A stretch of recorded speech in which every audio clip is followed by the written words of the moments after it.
Honorable Chief Executive Officer and founder of Hxplain Healthcare, the team from Hxplain again, guest resource faculty who have come from various parts, nursing faculty members, my own team, students and nurses from G Block as well as from Sri Ramachandra Medical Center.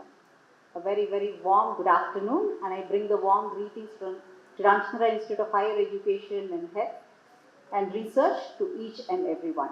All of us know, and it has been something commonly that is often heard, nurses are the heart and soul of healthcare.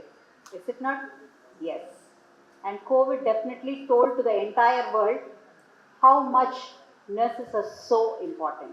In spite of all these things, today WHO claims that nursing is one profession that is highly undervalued and underpaid.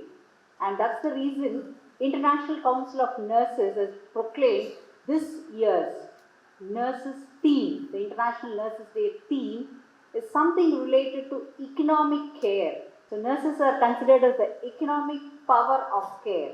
So it is our nurses, our future, the economic part of care. So to show how important nurses has to be taken care, so that their role definitely plays a major achievement in changing the entire scenario in the world. And it is important that today we need to uplift the nurses, both economically as well as health-wise for them. And it's all a matter, lot of nursing shortages are there. We also face the same shortage here in our own hospital, and that is the reason you see seats are still vacant and many nurses are still supposed to walk in from the wards, and it is a transition of shift over that is taking place. We are still expecting our nurses. This is something we have to, accept. Shortage of nurses. Nurses are much wanted everywhere. If we don't take care of our own nurses in this country, remember, in the next 4 or 5 years of time, we will all going to lose the best of nurses from the country, because all of them are going to migrate. So we will have crippling of healthcare system if we don't take care of the nurses' needs.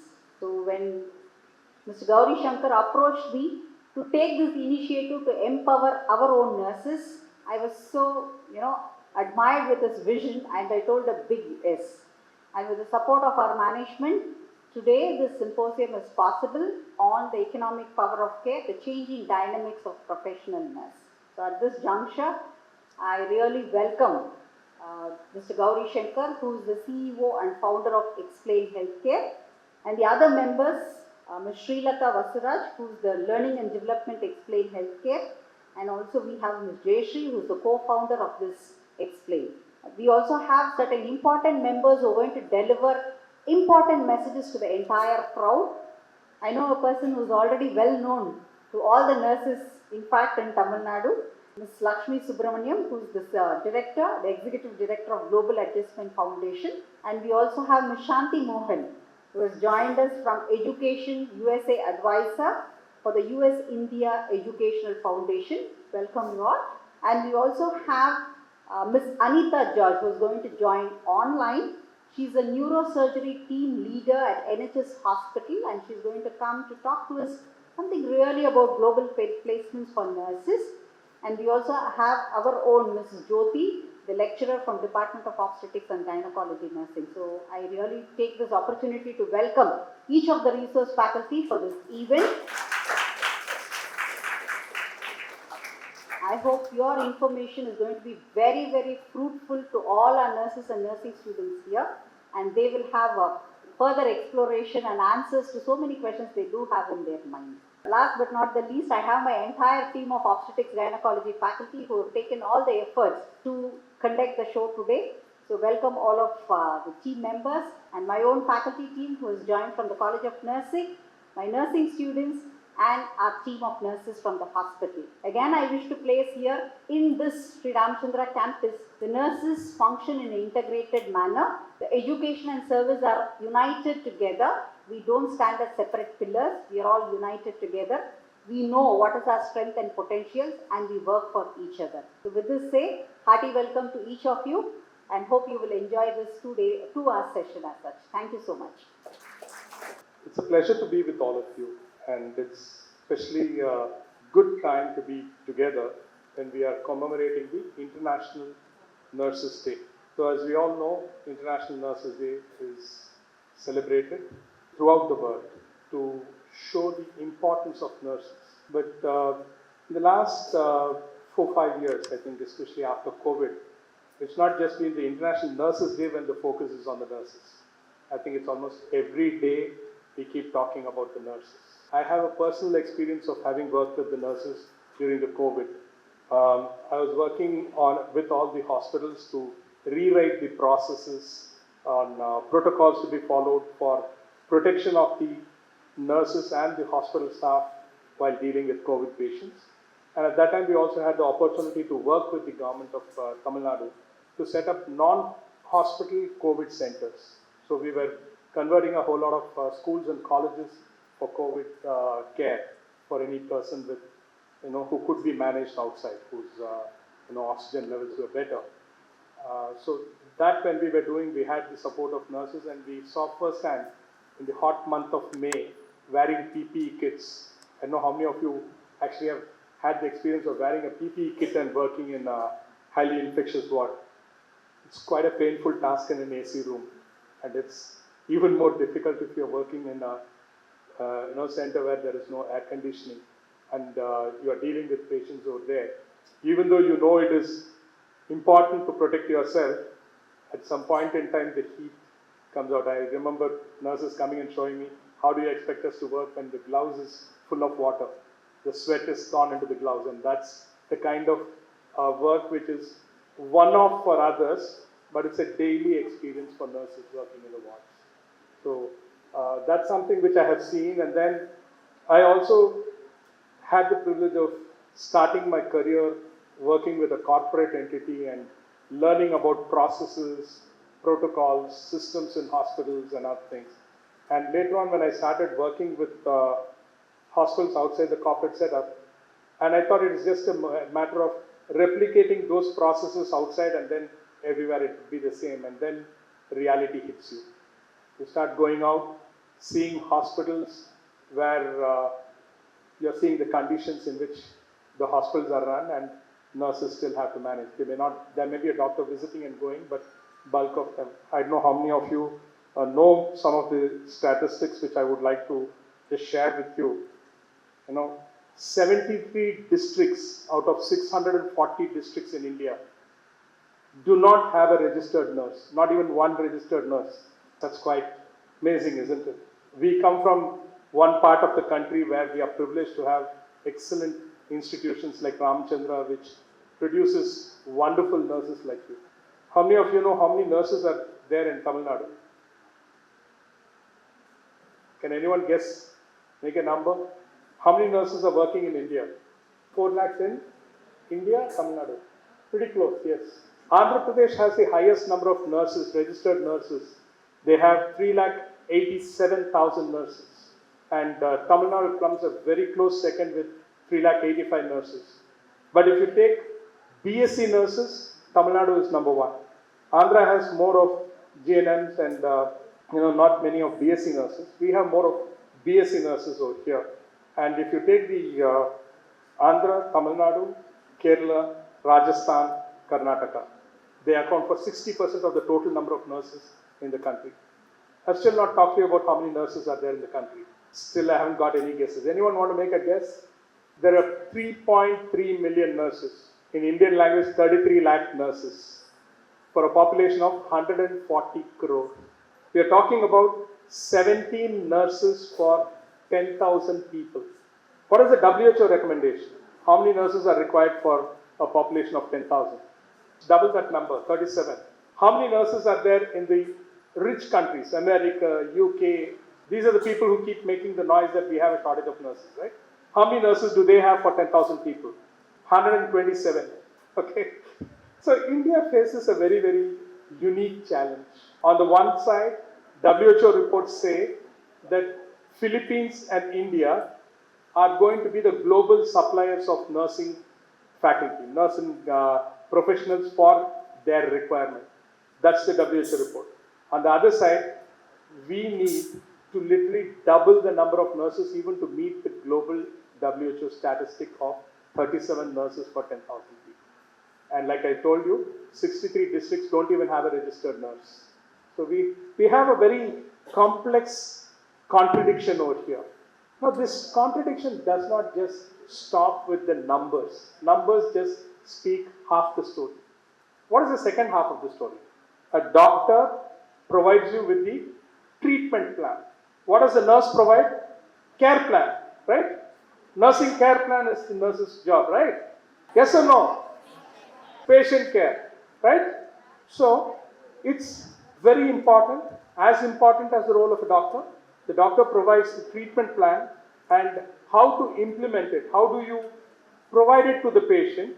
How do you customize it when patient is not able to take that treatment plan, when you are implementing a treatment plan, when there is some adverse reactions or when the patient is not able to take those medications or the treatment is providing side effect, who notices that and tells it? It's an important role, right? But for this, what do we require? To provide a proper treatment plan, a care plan, patient care plan, and implement it, what do we require? Two things, knowledge and skills.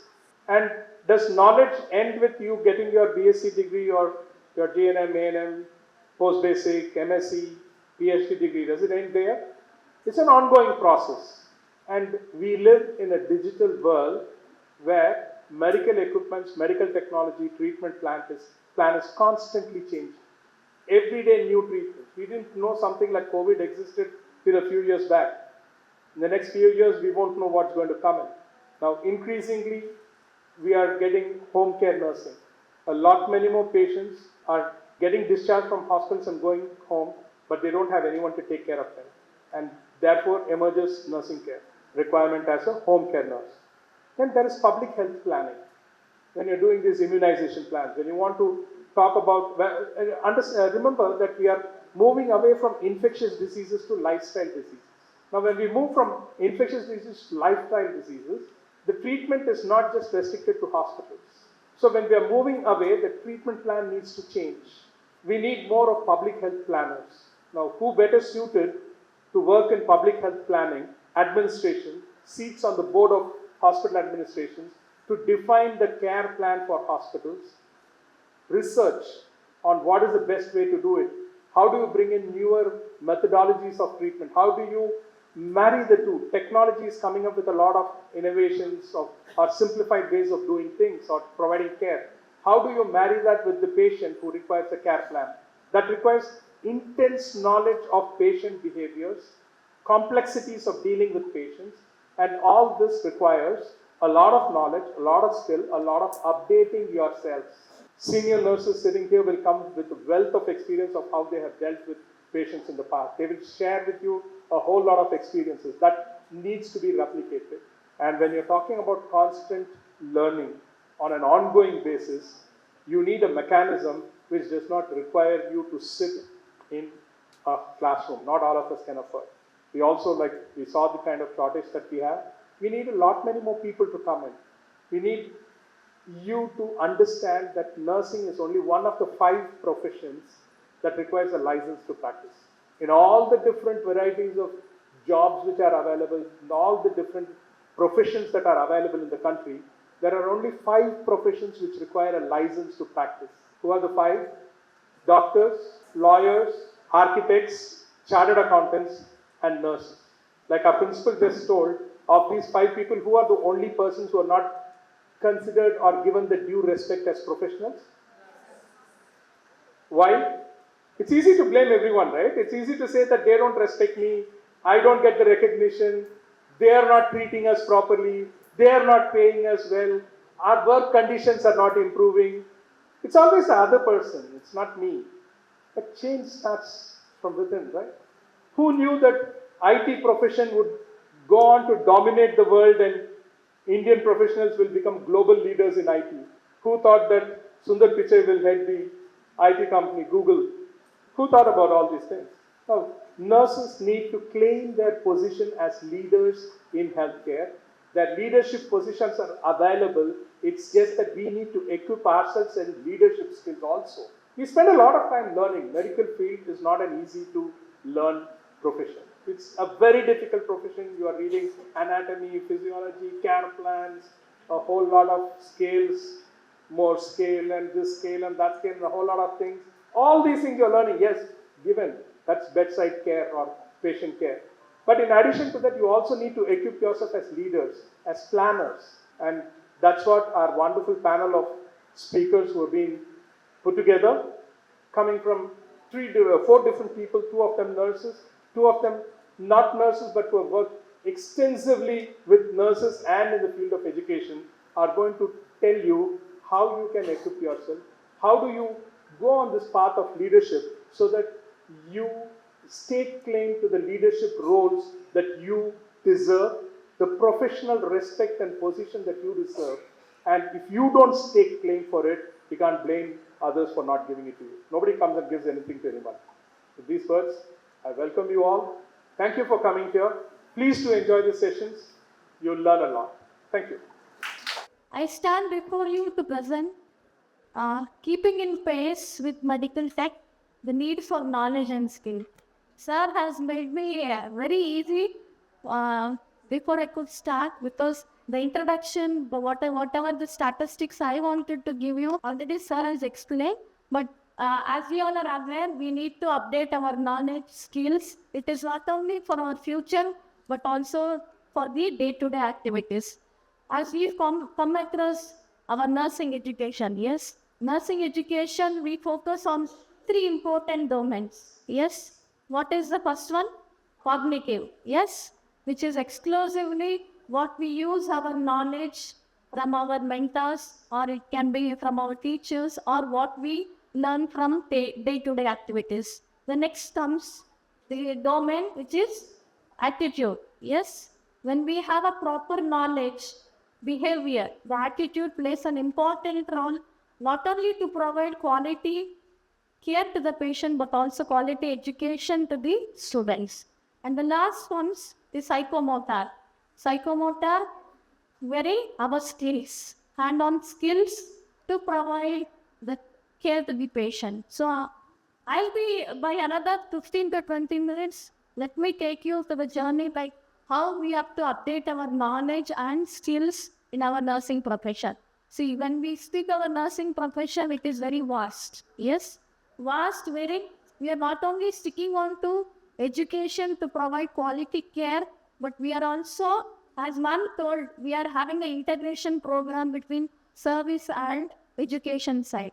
So always we have a mutual understanding and we try to learn many things out of them also. So on the other side, nursing practice, right? To have evidence for clinical practice, we are also indulging ourselves in many clinical trials, mainly to update the research activities. And finally comes our managers, executives. What is their role in present healthcare technologies? Yes. So these are some of the contents. Please don't feel that I'm going to speak for 1 hour.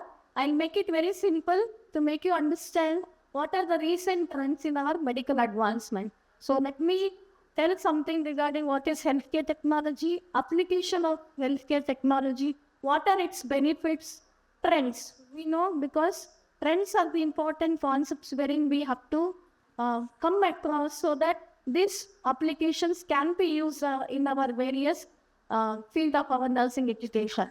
So how technology is changing the role of a nurse, that is also very important.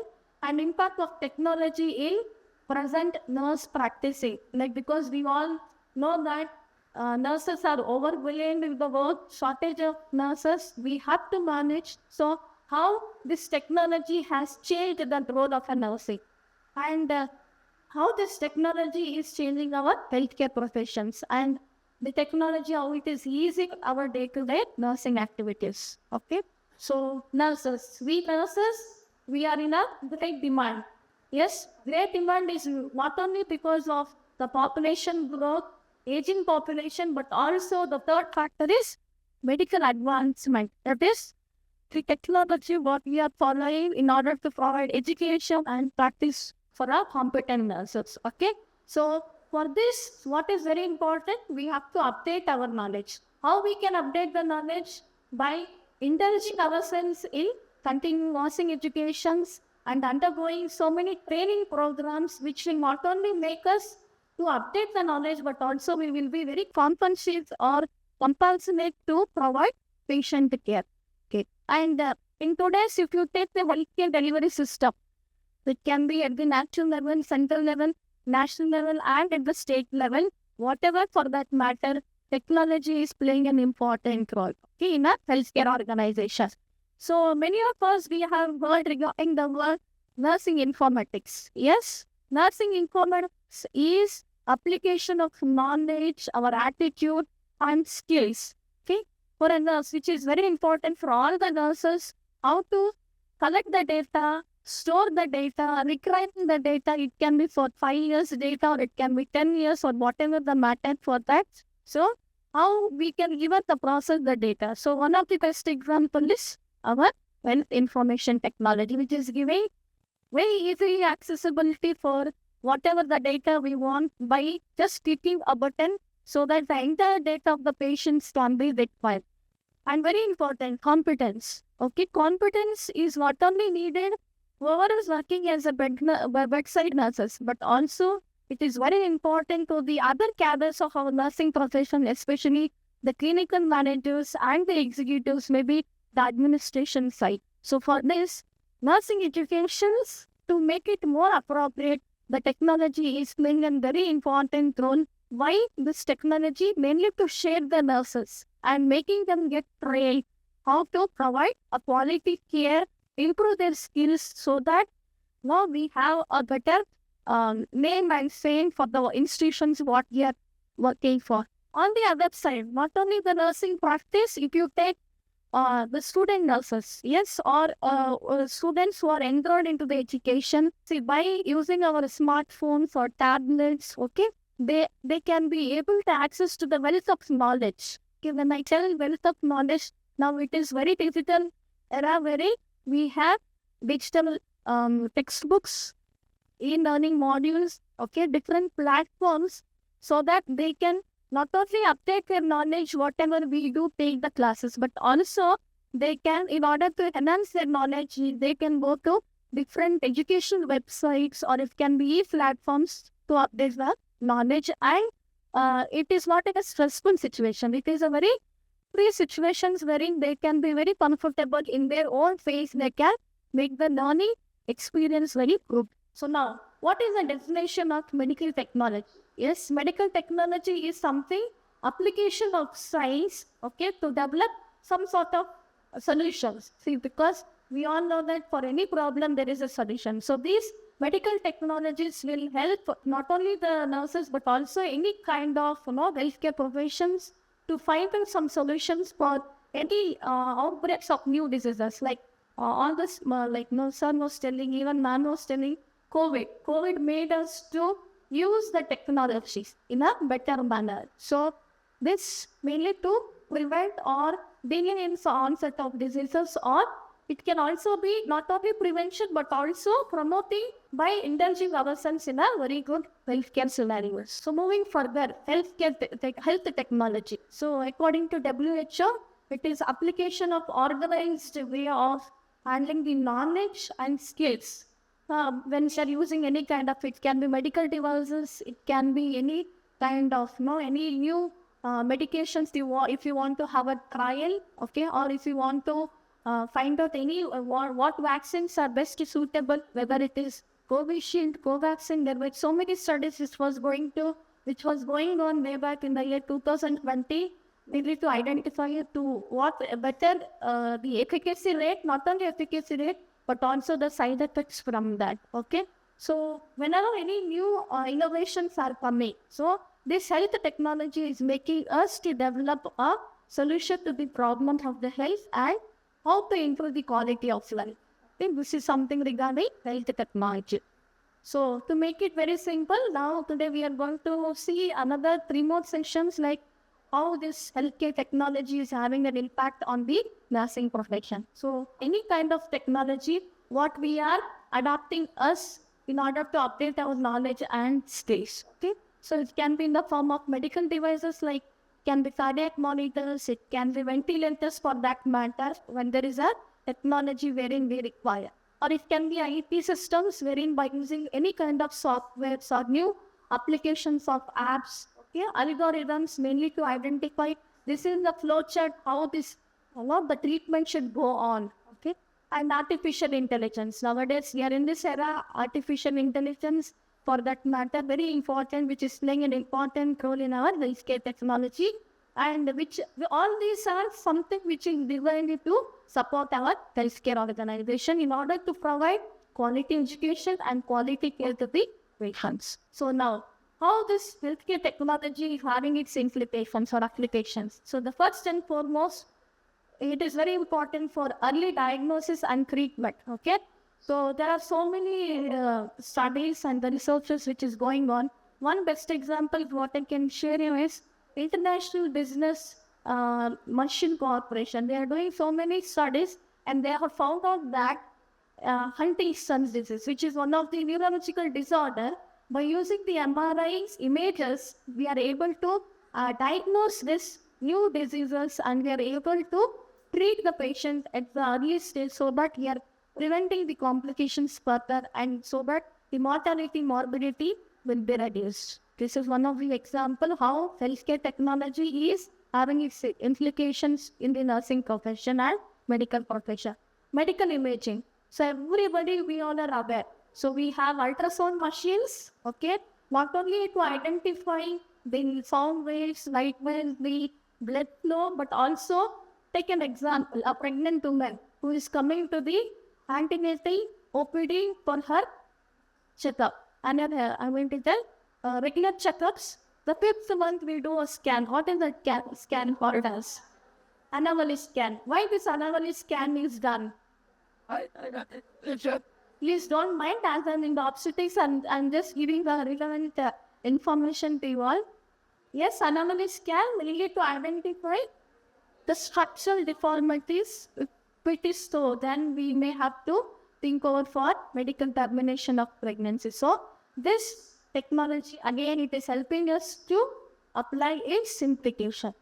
Healthcare operations. So this healthcare operations is mainly by artificial intelligence, medical electronic recordings, okay, cloud computing systems. There are n number of operations we indulge in the healthcare organization so that healthcare technology is giving a positive reinforcement for the patients. And clinical research. So nowadays what we are doing, many life science organizations are deeply involved in the providing research. Mainly this research is mainly for the evidence-based practice. Okay, so this evidence-based, we can keep it for identifying the gaps between the theory and practice so that this evidences can be used in our day-to-day activities which can be incorporated for both nursing education and the research. So moving further, what are the benefits? Why we need to have technology in our healthcare system? Because it is very easy. With the help of our healthcare technology, the improvement of patient care is increasing. Not only improving the patient care, but also we are able to provide quality, comprehensive and holistic care. Yes, because not only a nurse is involved, not only a physician is involved, but also indirectly there are so many people, the pharmacists, the dietitians, okay, and even maybe depending upon the condition the patient is from, respiratory therapist, okay, or radiologist, okay. So there are a collaboration of team which is making us to provide a quality care.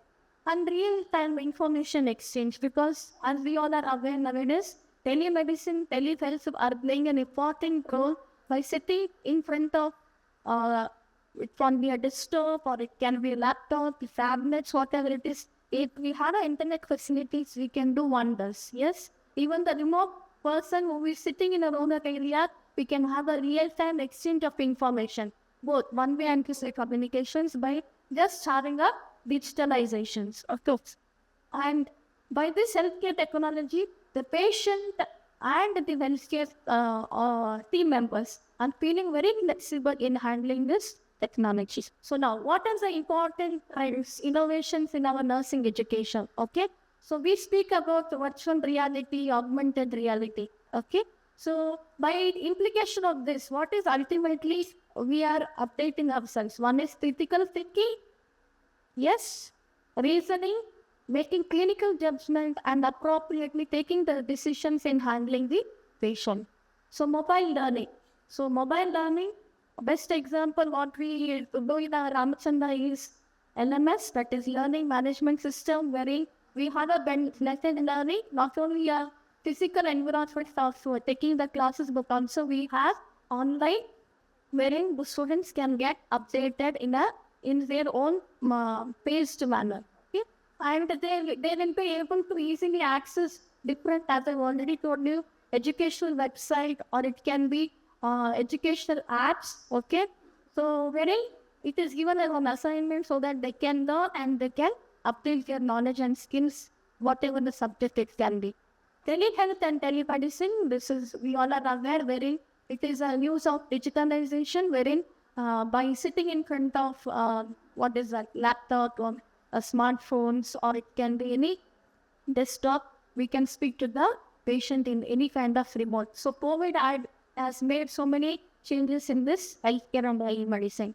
Simulated based learning, very important. Nowadays, our curriculum says, okay, simulation is mandatory, so that before you go to real life experiences, you can have the skills, okay, in what is that, artificial, and it is certainly artificial. By using the high fidelity or low fidelity mannequins, we can depending upon the learning experience what the student should get, we are making in a controlled and in a realistic manner. Simulation based learning is again one of the important technology in the field of nursing education.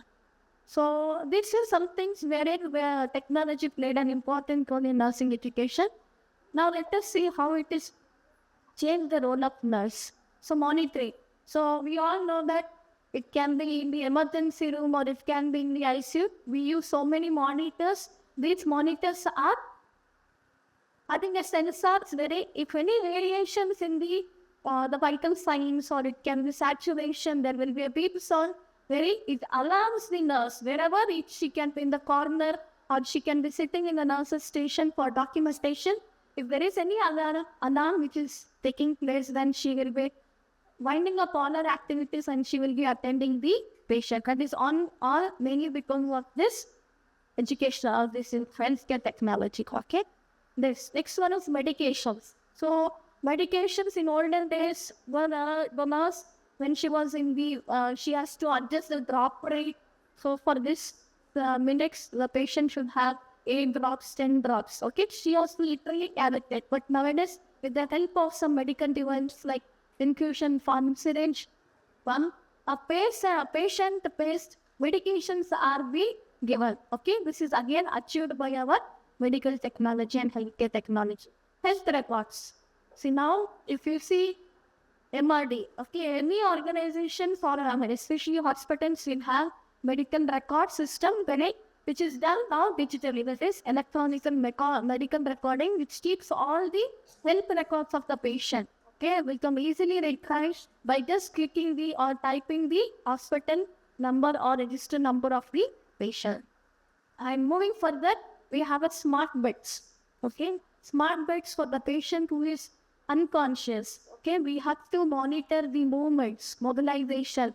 We have to monitor the weight. Okay, so to prevent the bed sores, the beds are designed in such a manner that it is not only providing safety but also to prevent further complication. Reducing the errors. It can be any errors for that matter, medication safety errors or medication errors, or it can be documentation errors, whatever it is, that can be reduced. Communication, because see now we have WhatsApp, Twitter, Instagram, anything. So now by just not only calling the doctor, if we send an instant message, the doctor will just see and we can be able to easily incorporate the communication. Telehealth, as I've already told you, digitalization has made a person to access for this healthcare resources. And we have a number of courses, nursing programs, which will update our knowledge and skills. So we have the next slide, which is I'm going to speak about, is impact of technology in nursing practice, which has again got positive and negative. Positive, nurses are able to handle the critical cases and make appropriate decision because of this artificial intelligence and render quality care for the patient. Starting from the data collection, assessment, and writing the documentation part, nurses have to have a abreast of knowledge with respect to technology, wherein she can handle the patient in a positive manner. So these are some of the positive way of how technology have got an impact on the nursing practice. Negative aspects are also because, for any sort of a work, it can be, there are strengths and weakness. We have to accept the weakness and try to see that we avoid all these things. It can,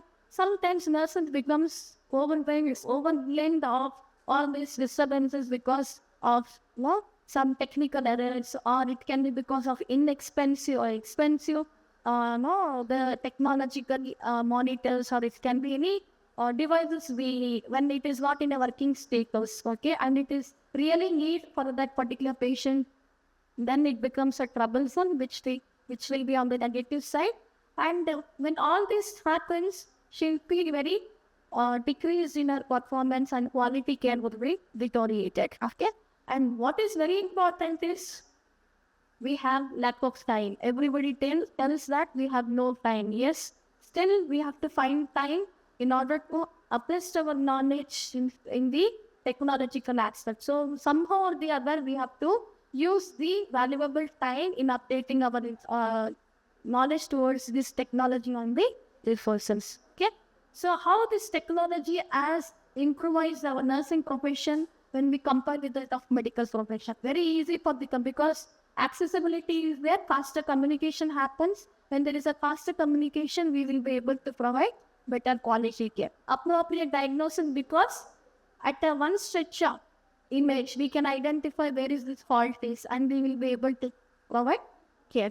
And it is making very ease, okay, in day-to-day activities of the nurses. So ultimately, how this technology is going to have an impact is artificial intelligence. As I've already told you, it can be medical images, or it can be robots, what we are using for providing surgeries or some aspects of care, what we do, or it can be even virtual nursing assistants, wherein this AI can be used as an example. And telemedicine, already I told you, so telemedicine is playing an important role in our healthcare situations. So ultimately, how it is easing the day-to-day activities of the nurse by electronic health records, which is making more efficient, more accurate, and more data is being stored. Whenever we want, we can retrieve the data. So again, what are the challenges in this health record is sometimes software glitches, yes, some server errors. Okay, we want to document the data in the online.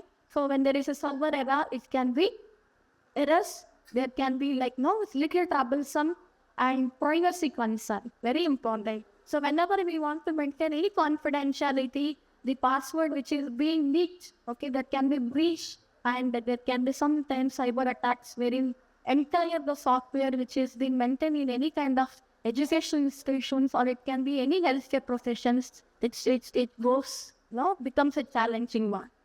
And what are the futures? More opportunities, as sir was telling, maybe we don't know, we face COVID, we don't know what are the emerging, maybe pandemic or epidemic, whatever the disease, we will be ready by use of this technology. And cloud-based services, wherein there are n number of cloud computer system to tell you about software, or it can be intellectual, or it can be, or it can be even the platform, whatever for that matter they can use, which is making ease for the healthcare organizations. And as I've already told you, it is very easy for us to have a real-time communication between the patient and the healthcare team members, not only in a rural area, but also not only in the urban area, but also to the remote people. Okay, and again, telehealth, maybe again it can be bringing so much of opportunities in future for our nursing profession. So to conclude, technology is playing an important role in not only shaping the nurses, but also the entire healthcare team members. So however, the nurses should be abreast with the knowledge, skills, and be ready in updating the knowledge and face the consequences in a better way. Thank you. to do the care of a surgical care patient, mentorship, leadership in management. So I have done several courses, and those courses have helped me to build up my career. And when I went for the interviews, for example, if you want to go for higher up, you must have to have the stamina to face the challenges. For example, band 6 interviews. When from a band 5 to band 6, you will be going through the interview stage and presentation. So having to have the certain training will give you the opportunity and also have a knowledge how to present, how to do a presentation based on a topic. And most of the time the presentation is scenario based. And also when you go into a band 7 role, you are given a presentation again, which will be also a topic based in a scenario, especially from theaters. I am a theater nurse, only I don't work in theaters. So my experience, the whole career I spent in theaters and neurosurgery especially. So in neurosurgical team, I have a team of 10 nurses who works under us. And also we have a team of 18 doctors, and we do spinal surgeries, we do cranial surgeries. It's a very challenging and complex area, especially when it comes to certain procedures like complex brain surgery, acoustic neuromas, endoscopic skull base cases, spinal fixations, anterior and posterior. So we have to have a proper, robust, strong team to run the spine list. So it is also my responsibility to build up my team and to support them and guide them and empower them and have, to help them to get through the surgical list on a daily basis. And we have a team meeting, we have a team briefing in the morning, and we have a debriefing in the morning. We have a several type of checklist before, for example, when a patient come to theater, we do safety checklist. We have a safety checklist done in the anesthetic room before a patient comes for anesthesia. Once the patient is anesthetized, once the patient brought to theater, we do another checklist, which is also called as a safety checklist presented by World Health Organization. And once the surgery is done, before patient leaves theater, we do another checklist. So these are all part of theater nurse's role. And at the end of the day, every person in the room, even no matter whether you are a theater support worker, no matter you are a nurse or nurse in charge, everyone has the responsibility of safe running and safety of the patient. At the end of the day, every patient who comes to theater will have a successful surgery done and patient goes to recovery. That is the last phase. And if any nurses who are willing to work in UK, there are several opportunities available. For example, like I said, I am a theater nurse. My background is theater, so I have upgraded my degree and my qualification, everything based on theater. For example, if you don't want to come to theater and you want to go into another field like a district nurse, neonatal nurse, general practitioner nurse, prison nurse, school nurse, health visitor, mental health nurse, there are several opportunities available. Once you get the registration to work as a nurse, and you will be applying through the NHS website, wherever you go into the field, there will be enough guidance and support given. Also, there are several routes for theatre nurses for their further careers, including management, education, research, and also there are opportunities for us to undertake further training to become a surgical care practitioner, which is the first assistant. The surgical assistant will be helping the consultant operating surgeon to be performing surgery. This is also called as first assistant. And also, if you want to go into an education field, we do have 2 clinical educators within our department, and they have the responsibility of making sure everyone in the department has had their training done. We have a mandatory training and we have appraisals, and the mandatory training has to be sometimes online, sometimes in-house, sometimes face-to-face. That is very mandatory and compulsory to be completing those training And for the nurses, if not, you won't be able to attend, you won't be able to handle certain equipment within the theater.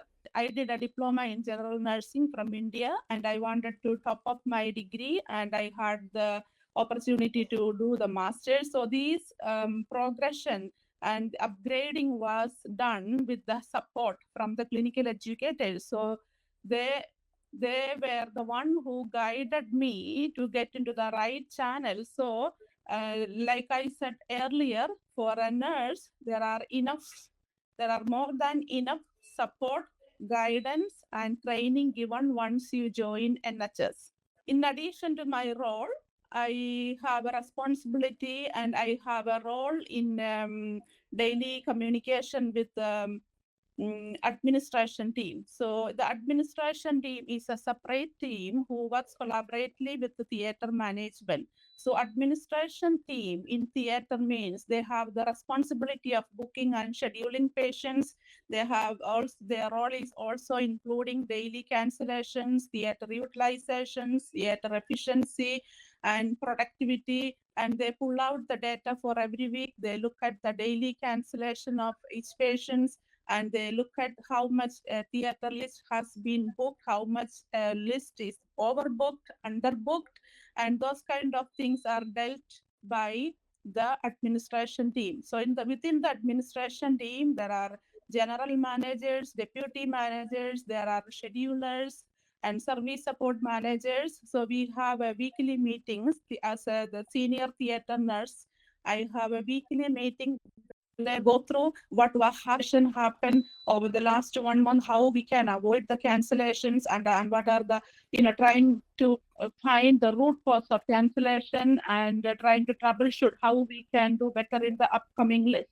And also, we work with other trusts as well, and we work with company representatives. So the 100, most of the theater supplies comes from outside the trust. I mean, we do have a system called procurement, and procurement is a firm where they deal with the companies and company representatives. So every product, whether it's a low cost, high cost item, whichever product we'll use in theaters, comes through a firm called procurement. So procurement approval is very important for us to be using any sort of equipment, any sort of instruments, or especially the lawn kit.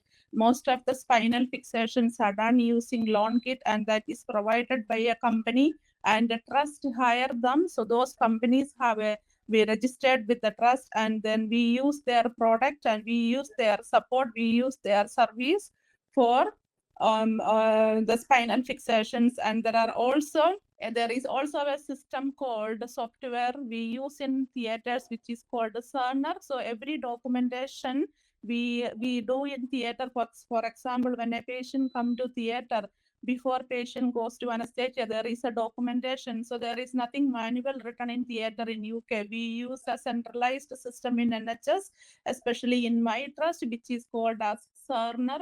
So when a patient comes to theater, we document the time of anesthesia, time started, time finished, patient ready for theater.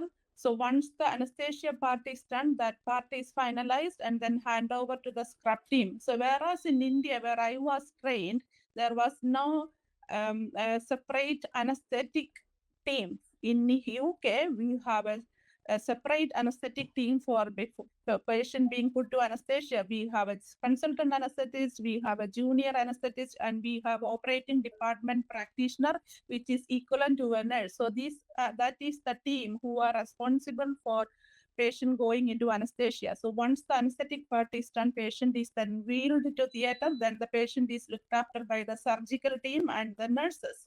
And then that is also documented as in a Cerner, which is known as intra-operative documentation. So from the beginning of the procedure until the end, we do the documentation. And once the documentation is done, once the patient had the surgery done, we hand over the patient to recovery.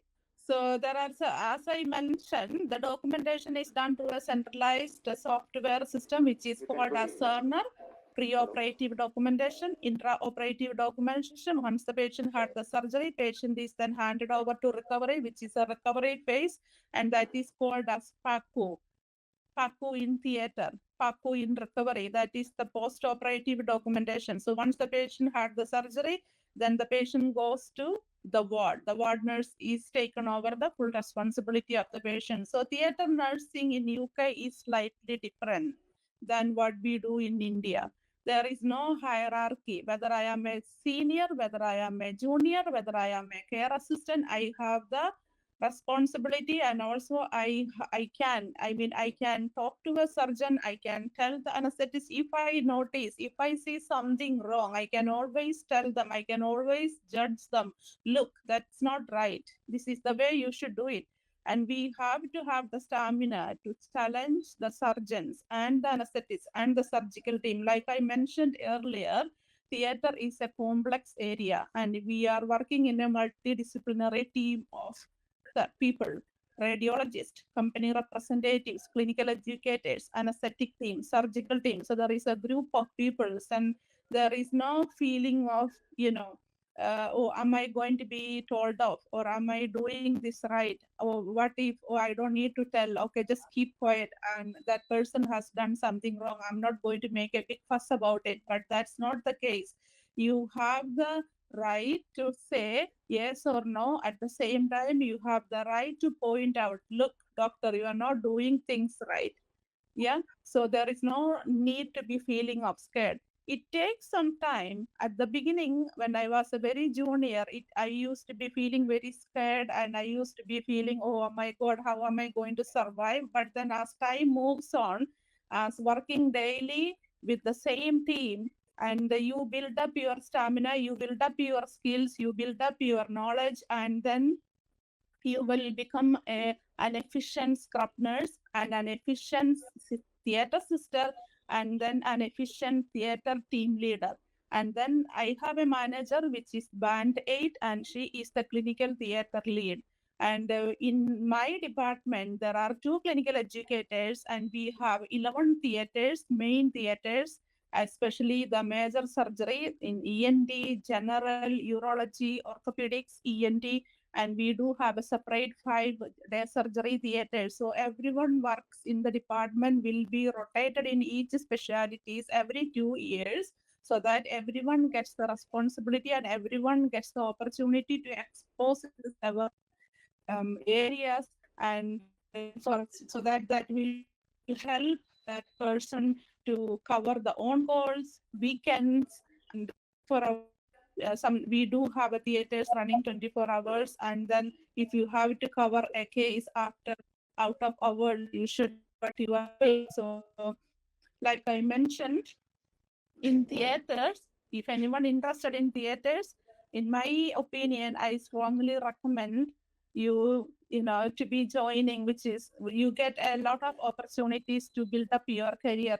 I am not discouraging for anyone to be doing a ward nurse or pediatric nurse or ITU. My experience has been working in theater has been absolutely brilliant. I think that's it from me. Is there anything you want me to highlight? Good afternoon, Anitha George. This is Srilata. I'm also a theatre. Hi. You must be getting a lot of new nurses Yes. from India. So they probably Yeah. have theatre experience of maybe 1 year or 2 years in the Indian scenario. What's the biggest challenge that you faced with new nurses from India? Yeah, so when a new member of staff comes to theater, when a new employee has joined theater, we put them the first 4 months as a supernumerary period. So supernumerary period is a period where that employee will be working with a senior person until the employee is confident. So during the supernumerary period, the employee will be double scrubbing with the senior nurse, and the employee will be under the constant supervision of a senior nurse. So within that supernumerary period time, the employee will gradually build up the confidence and the skills. And if I find that he or she need a bit more time, then we extend the numerary period. And also, it is compulsory for the employee to be completing the competency book. So every member of the staff, when they come to join theatre, whether it's experienced or non-experienced, that employee has given a competency book, and that competency book has to be signed off by the assigned mentor. So once the mentor has signed off, then the member will be able to work on his own. I got into this job as a band 5 scrub nurse because I had experience, and we do Yes. take nurses without theatre experience, but it will depends on if there is a vacancy. And if the person comes to theatre without experience, that person is given a full support, and we have a monthly training. Once in a month, we do have a in-house training, and that training is mostly based for the junior nurses. And also, if, like you mentioned, there will be a little bit of struggle at the beginning. So, but that struggle is fully supported. I mean, like I mentioned, the assigned mentor is given full support for the junior staff. And when I mention about competency book, that competency book means the competency book has to be signed on a daily basis. At the end of the day, at the end of the list, the employee will be sitting down with the mentor, going through the day-to-day activities, what has happened in theatre, and we go through a reflection mode.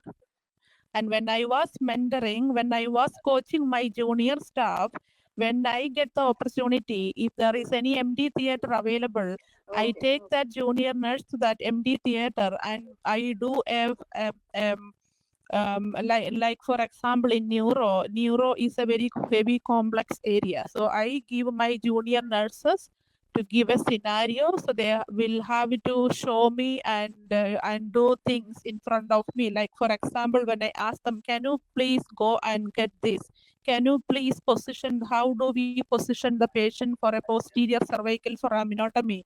How do we position the patient for a certain other cases like an anterior spine surgery, lateral spine surgery? So giving them a scenario, giving them a presentation will help them to, stimulate their learning and experience. And over the time, they slowly build up their stamina and ability. Good afternoon, friends. Thank you. So happy to be here. Thank you, Mr. Gowri Shankar, to have raised me and brought me here. That brings immense happiness because I'm seeing known faces here. That's really nice. So, in the age of artificial intelligence, this is a sentence that I heard for very many times today. So, I'm going to talk about in the age of artificial intelligence, what can we do with human touch? That's extremely important. And you nurses here and the people who have signed on online are an integral part in the path of careers to be able to have that human touch in place. Yeah? So let's get on. So I'm going to talk about confidence building for nurses. So I believe every day is a gift, and I believe it's up to us to be able to give our best. Do you also believe that? I thought there were about 150 people here. Do you also believe that you want to give the best when a day is given to you with full of opportunities? Let's find out how we can give our best. We also need to know that, right? So it's all about sight. So what do you see there? Lion King or finger paint? So now the question to you is completely on a self-reflection mode. Are you the cat or are you the lion? Cat. Lion. Cat. Lion. So you can see in the picture that the cat is looking into a... Thank you so much. So a cat is looking into the mirror and see a lion there. By the way, for more of it, will they be able to see? Oh, great. So they are, the cat is looking into the mirror and seeing a lion there. So the cat, the he or the she, is looking as if they are the lion in their mind. My question is, what do the others see that animal there as? So if you're seeing yourself in the mirror and you see a lion, good for you. But you need to be more thoughtful of what are the other people seeing you as. Have you got my question? So that is where it's important that we demonstrate the confidence. We demonstrate who we are. We demonstrate the esteem of ourselves in our mind. It's extremely important for you to demonstrate that. I think Anitha George was going on repeating that part again and again and again if you happen to listen to her, right? You need to show your value. You need to show your knowledge. You need to show that you're capable. You need to learn. You need to move forward. All will, yes. That's where the self becomes extremely important. And let's find out how we can quickly find the ways of improving it, right? So very quickly, what I want you to do is, I want you to think of a positive adjective for yourself. Yeah? And turn to the person on the left and share it with them. So you're going to think of a positive adjective that will best describe you and turn to your partner on the left and share it with that person and in turn listen to them about their positive adjective. Ma'am, would you want to move there and share it with her? So if you want me to share my positive adjective, I would say I'm calm, Lakshmi. Because I am calm during the challenges. And that's not come when I was born. I was a rat. I really worked on it, right? So like that, would you want to like think of one positive adjective that will best describe you and share it with your partner? Go on. Slowly the smiles are coming out. So the people who are on the online, you can share your positive adjective word on the chat. I think some of them sharing, and I think for some of them this question is there in the mind. I'm able to hear that mind voice as we say in Chennai, right? Positive adjective 30 Mama. 30. Is it even possible? Is that a question? I know my friend had that question in her mind, but is that a question in any of your mind? There's nothing wrong in that. Please, there's absolutely nothing wrong in that because we've never been appreciated in our growing years. We've never been told you're the best, you're doing extremely well. There is a small thing you have to change and you'll be roaring to success. These are words that at least I haven't heard in all these years of growing up and becoming an adult. And I'm sure it's more or less the same. So for you to pick up your positive adjectives, number one, please look at yourself in the mirror. Write out the positive adjectives that come to your mind in a piece of paper and keep updating it. In fact, that's the first step of you becoming confident of the person that who you are, both external appearance and internal mind, because these only you know, not others know, right? So please do that. From a symposium, I think I'll be the first speaker to give them a homework. So let me do that in style. Please pick up a paper today evening. Spend some 5 minutes for yourself and write down the positive adjectives that come to your mind when you think of yourself. Keep the phone away for this 5 minutes and write out those words.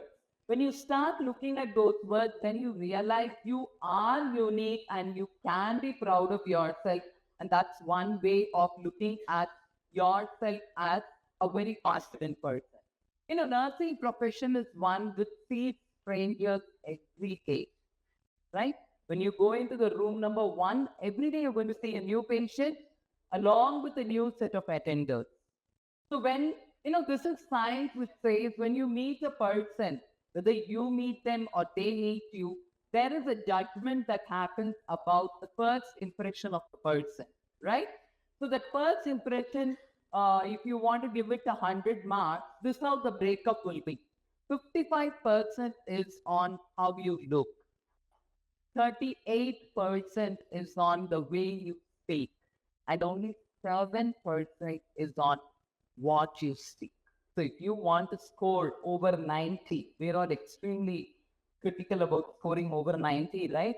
You have to just get only two things right. Your appearance, which is beautiful because you are the took licensed profession which can wear a uniform. Today I spent 15 minutes selecting the sari. And I was thinking, wow, what fun it would have been if I was given a uniform to wear. So easy, right? So please take care of your appearance that starts with head to toe, neat, tidy. That's all is required. You don't have to spend 100 million bucks to look 100 million bucks. All it is needed is looking neat and tidy. And then 38% of the way you speak, 30 nursing, 30 the economic power of care can very well speak with TLC, tender loving care. The moment the nurses speak to a patient, the voice just drops and it soothes, and the patient is all in smile. I have had an experience when I took my 3-month-old son to Child in Chennai, and till today I don't remember the doctor who saved my son, but I remember the nurse who took care of me because I was a new mother, and she took care of me. Her name is Sujata. She's the senior educator till about last year in childhood. That's the kind of impact you make with people, with humans. That's what I was talking about, the human touch. In the time of artificial intelligence, you are the human touch. Now, the way you speak, right? So the way you speak can be, of course, tender, loving care that comes so naturally to you. I don't know how these faculty members are able to do it within a span of 3 to 4 years when you're in the college. And of course, speak with clarity. Speak about what you really want to share in very short sentences. Language is not a barrier here, and it can be very easily conveyed. And how you speak about showing respect to the other person, right? So, whom do we normally show respect to in our life? Whom do we normally show respect to? About 30. So sorry, ma'am. So normally, whom do we show respect to, please? Some of you, any of you? Elders, very true. Uniformed personnel, the police and the army and things like that. So does that mean the others don't need respect? Of course they need respect, right?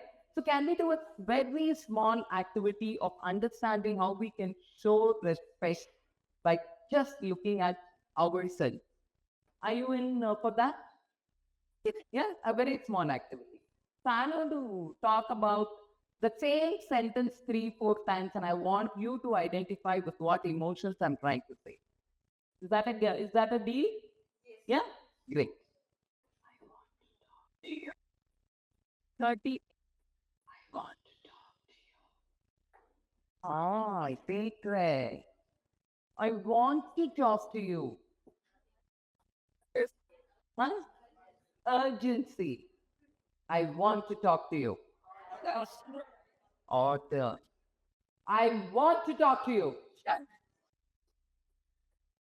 Anger, right? So what was the difference? It's the same sentence, but what made the difference? Somebody says the answer. Tone. Exactly. Tone. That comes naturally to you when you see an attender or a patient. It's so easy for you to identify the tone of your voice, which is the answer to the way you speak. Clarity, confidence automatically comes when you keep an attention on your tone, which shows respect for people. The confidence automatically comes. How? Because they start listening to you. The moment you show respect to people with your tone, with the way you speak, they start listening to you. And what goes in the mind? Good, people are listening. Then I'm talking something sensible. Let me continue. Right? That gives you confidence. That's all it is. It is the way you look and the way you speak. Two important points to show yourself as a confident person for yourself first, and of course, to demonstrate to the world. So will you keep an eye on the tone from now on? Do I have a minute to do a small activity with them? I do? Okay. You know that I'm sure about the time. Do you see it on the screen? It's the same sentence. I request earnestly of each one of you to read it aloud, but with the stress on the words that I have given in orange. We can test it right away and learn it on the job. Can we do it? Great. So let's start. I stole my purse, right? What is the next one? Rather like he stole something. My purse, yeah. Yeah, he stole something else, but he did not steal my purse. So just by changing a stress on a word of the same sentence, each sentence gives a different meaning. So the next time when you see an attender just going fidgety or angry or a little upset, it is definitely to do with something that we have sort of passed on to them unknowingly through our tone. It's quite possible. So keep an eye and attention on your tone. Yeah? So with the these two and with the mindfulness of looking at the time that's available with us, I want you to commit to a growth mindset, because all the speakers before me definitely spoke about upgrading your skills, updation of your skills, moving towards the AI and taking technology and adapting it and all of that, right? All that is possible only when you can tell your mind very, very internally that I need to grow. Not this way or this way, but I need to grow. That's extremely important for you to tell yourself again and again that you need to grow. And the two tools that I left with you is the first step towards the growth mindset. Yeah, we can have a full-fledged session if ma'am invites me and allows me to talk to the nurses. But here I am. Thank you so much for having me on the stage, and I hope I made a small impact in your life. Thank you. So everybody said you are the first in the ladder, right? The caregivers. But we want to see a change in all of you. That's why I'm going to talk about how can you be a change maker. So for a change to come, do you want to change your profession? How many of you here seriously feel that you took the decision to come go with the nursing program? Can I see the hands up? Okay. How many here felt your parents said this is the best route for you? Be very honest. I'm not going to meet your parents, right? Okay, that's good. Very interesting. See, oftentimes when I go to a college, not even one single hand will go up, but I know for sure they were not really interested in coming to that particular program. But whatever said and done, everybody before me spoke about shortage of nurses, shortage of healthcare givers and everything. We really need you. So first, my salutations to all of you for all the wonderful work you will be doing and you are going to do in the future. Okay? Happy International Nurses Day. Yeah. That's what all of you need, right? More encouragement. So I'm coming from this organization, Education USA, which is part of the US government. And we are here to talk to students like you about the benefits of going for a higher education in the US. I'm underlining my word, going for a higher education, which means once you get your knowledge and skill set, you definitely need to come back, right? As it is, we have shortage of people here. And if you all go and settle, who will take care of us, right? So make sure you get the knowledge and then come back. We are not far away. We are in Chennai. How many of you know Gemini flyover? Mount Road? Everybody know Anna Salai, right? Maybe I should talk about a theatre. But unfortunately, not many theatres are there on that road. So we are near the Gemini flyover. It's a landmark building. More than studying in the US, if you just want to experience a foreign land, we have a huge library there. Please do come over Monday to Friday, maybe talking to your principal and ask for a visit or so. It'll be a lovely place to experience it, okay? So we have centers across the world, and also in India we have 6 centers. You can reach out to any of our centers if you need to talk about your higher education pursuits. See, I've just put a small route map here. In the sense, we all start with an entry-level nurse, then you become a little more expert, mid-level, and then you all become a senior. I feel this profession is like a relay race. I mean, nobody should stop running. When you gain experience, you give it back to the people who are going to come behind you, right? So, a lot of people say, oh, I've reached 60 and I want to retire, and this is not the profession that anymore I want to come back. But they carry a wealth of experience with them, which we want them to come back and give it to people like you. So if you look at, even if you feel at one point in your life, what is this? Every day morning I have to go for a morning shift, and suddenly they put me in night shift. Now there is no person, so I'm working 24 hours. The burnout is there world over. In all the professions, and more so in your profession, because you're dealing with difficult patients like me sometimes, right? Because we don't stand pain, nothing of that sort. So on that note, I would recommend open up your mind, and especially Anitha George man, who spoke about the kind of work that she's doing, you could have picked up a lot of keywords from that. So she spoke about something like the materials that you need in the operation theatre. Somebody needs to write up the procurement note, so on and so forth. So 10 years of nursing, you feel you still like the department, but you don't want to leave it. You can probably think about doing a short-term course on supply chain management. Have you heard of this term, supply chain? So even when you maintain let's say your duty to maintain whether the medicine is there for a patient, you all put out an indent, right? You say that this medicine is not there, I need this injection, so on and so forth. This you go in a little upper level where you understand how do you become or rather take up a leader role, and how do you manage this entire cycle of material that has to come to your place. So don't worry much about all this. There are a lot of information available on the net for you, so you can pick it up. So generally we say the higher education opportunity, as the first speaker, Jyothi ma'am, rightly said, it's a learning every day. I can't just talk today, I have to keep learning. So at every stage, I have to keep myself abreast with what is happening around me. So filling the skill gap is the key thing here.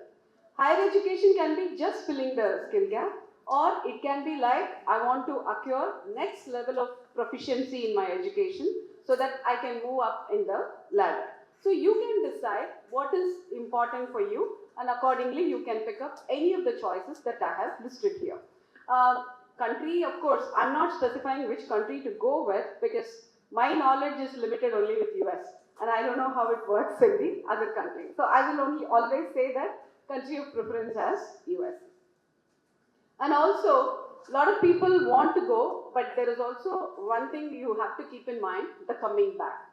Sometimes, some of these professional programs, the certification or licensure that you acquire in a foreign country may not be recognized by the Indian system. So you always have to evaluate going up or getting a qualification when I come back, is that still being recognized in this country. That's an important validation you need to carry out before you start applying for programs in any country. So there are 3 categories you can think of. You can go for nursing, higher education, which is absolutely related with the current profession that you are doing. Or you can go to the allied field, which is public health, and there are a lot of opportunities for you in that too. The final category is what I always say a safer bet, because you are going to be here in India, but you can do most of it online. The COVID has, though it has spoiled us in many ways, it has taught us a great lesson that you can gain knowledge from wherever you are, right? So you will be surprised, there is a doctorate program in nursing which you can complete through online, where they expect you to do your in-person hours at the hospital wherever you're working, or they give you some select spaces, you can go there and do all your practical studies. Sometimes when you learn the course, you can try and implement it in your work as well, and of course with your seniors' approval and relevant consultation, you can definitely do those things. So this is what I want you to work on, a goal for yourself, right? See, you may be wondering, I don't even know what's going to happen tomorrow. Why should I think about down the lane 10 years? If all of us think that way, No one will be in the space where you are. When you are in second standard, did you ever imagine you're going to be a nurse? Not even in your 9th grade, right? So life take a change, and change is the only constant, all of you know. You keep hearing this from many people. So I want you to set up a SMART goal. Even if you don't achieve the goal, that's not a problem. But are you taking the right steps for it? That's more important, because that will eventually help you at some point in time to achieve this. By the way, this is available in the internet. You can just read through that. What is a SMART goal? Now coming back to the core subject, like what are the options available for you to do things like certificate programs in the, this is more related to US. And most of the programs that I have listed here are available as an online version also. But some hospitals do recommend some 20 hours or sometimes 50 hours depending on the complexity of the certification that you are doing, and you may have to go to US for that period of 2 to 3 months and complete the program and come back.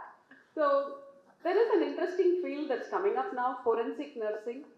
How many of you are interested in thrillers, horror and everything? Yeah, I'm sure you're watching a lot of movies, right? In that also the nurses really identified many things, okay? The forensic nursing is a very interesting field. Maybe you can read about this.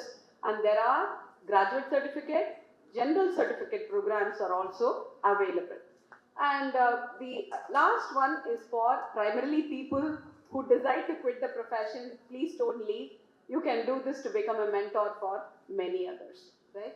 And geriatrics, you know, gerontology is all about geriatrics, and that's a upcoming field, I would say. A lot of hospice is there, and assisted living communities. These are the places you will find a lot of openings. And the graduate diabetes certificate, I feel, is gaining a lot of popularity, especially in the developing countries where you get to see more of such patients, right? So diabetes by itself is a large field, and that's a very good certification you can get from abroad universities. And the last one is if you want to change your role to the leadership, so that healthcare leadership certificate is the option available for those. I think the supply chain management, which I already spoke about, and there is something called innovations in aging, which is a graduate certificate program.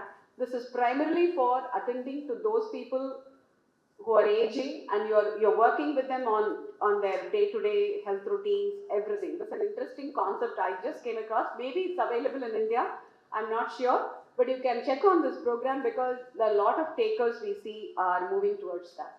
And if you don't want to really get into any of these very serious graduate certificate programs, you can think about many of the online certificate programs available in these two platforms. How many of you are familiar with Coursera and EDX? I think most of you. Even at the school level, many of you would be doing it. So these programs that I have listed, and the university which is offering this program is available for all of you. And one thing is, other than all the programs I spoke before, this is very, very cost effective. So you can probably get some good certification within 10,000 rupees. Whereas if you are thinking about a graduate certificate or going to US for a higher education, it's going to cost you definitely extra money. But everything is not all about money. Sometimes there may be very good opportunities in the form of scholarships that can support you to do those sort of higher educations as well. Whether you apply for a certificate program, either it is a graduate certificate or an online basic certificate, most of the time universities in the US would request all these elements to be submitted to them, right? So how many of you are familiar with things like letters of recommendation? Have you ever approached your professor for a recommendation? Yeah? Yes or no? Never.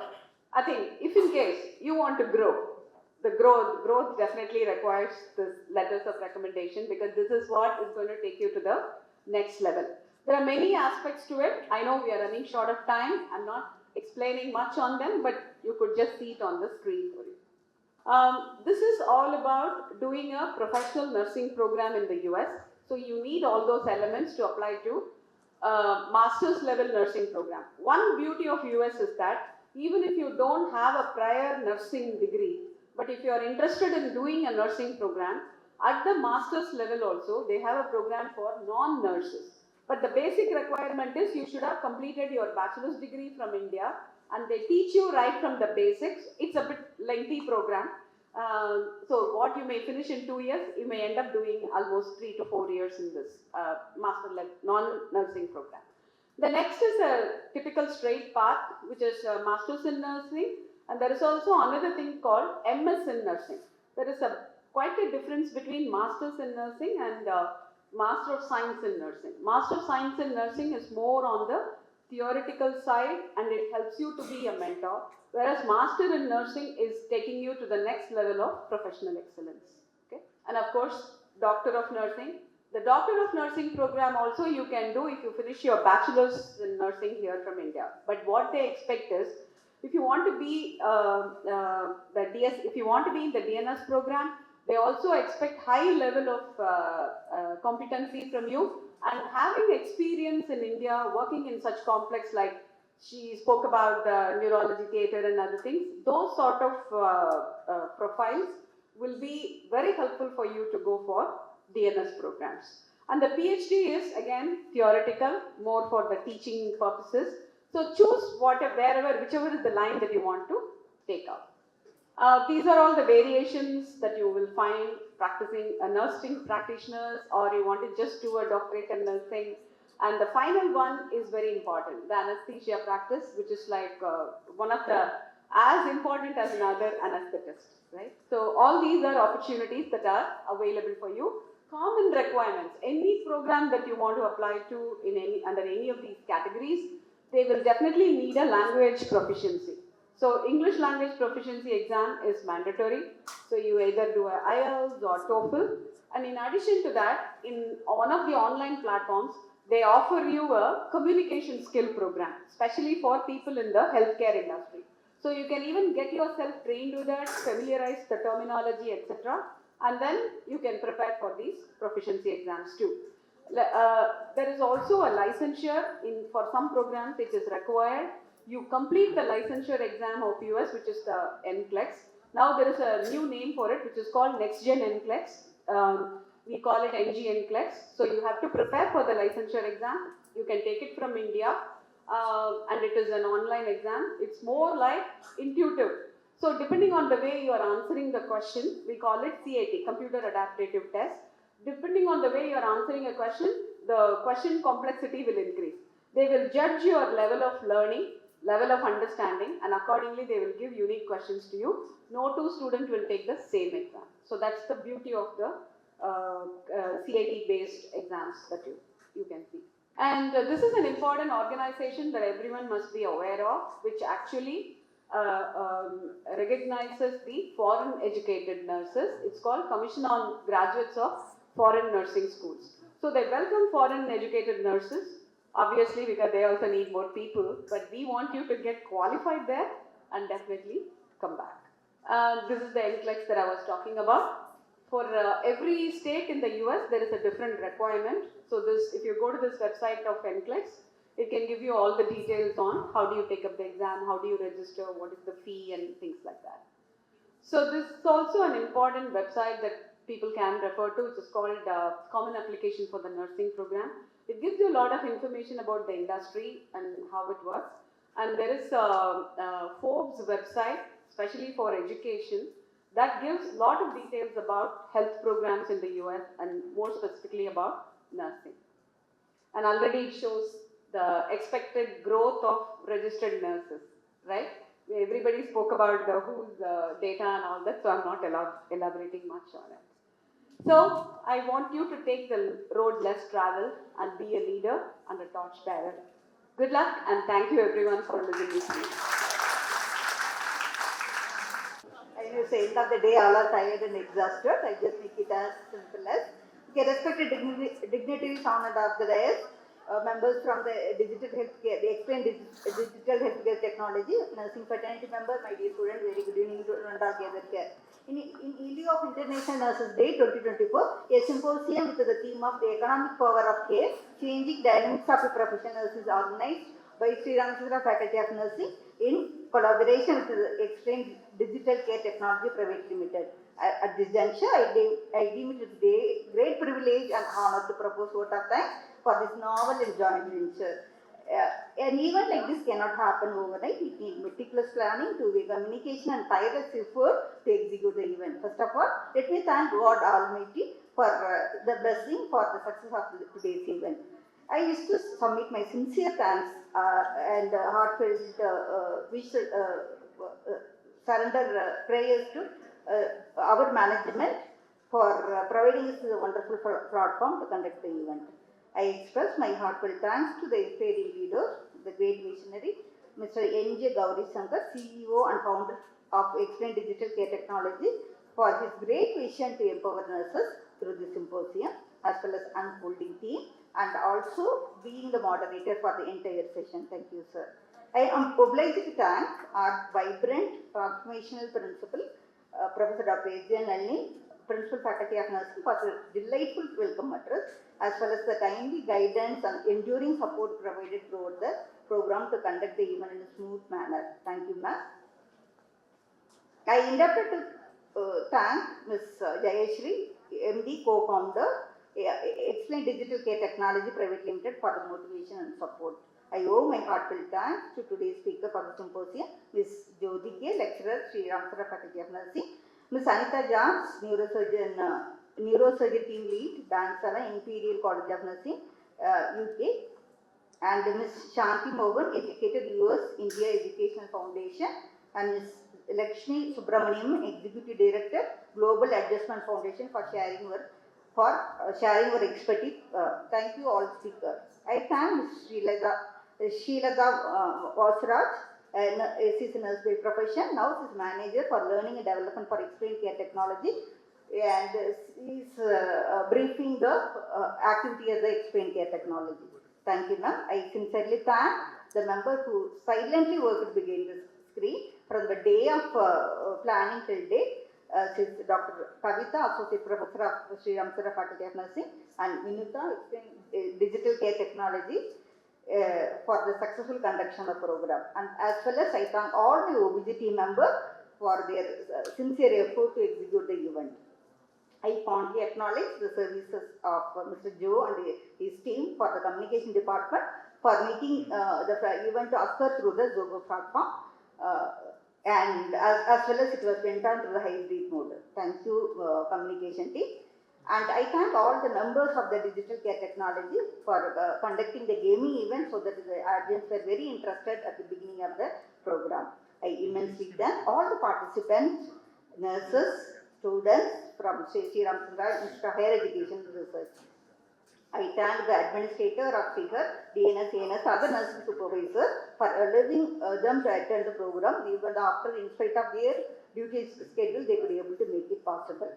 And I thank Ms. Sangavi, lecturer, for her mastering the ceremony in an excellent way.